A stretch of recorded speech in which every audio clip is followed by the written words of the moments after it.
జ్యోతిర్మయుడగు దేవుని బిడ్డలారా, ఈరోజు ఆలోచింపజేసే వాక్య సందేశం అదేమిటంటే, క్రైస్తవులు అన్యులను పెళ్లి చేసుకోవచ్చా?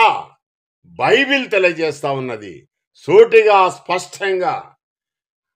పెళ్లి చేసుకొనకూడదు అని స్పష్టంగా తెలియజేస్తా ఉన్నది. ద్వితీయోపదేశకాండము 12:29 వచనంలో మోషేతో దేవుడు ఆజ్ఞాపిస్తున్నాడు. ఏమని? కనానులో 7 జాతుల ప్రజలు విగ్రహారాధికులుగా ఉన్నారు. వారితో మీ పిల్లలకు పెళ్లిళ్ళు చేయకూడదు. చేస్తే వారు కూడా భ్రష్టులైపోతారు.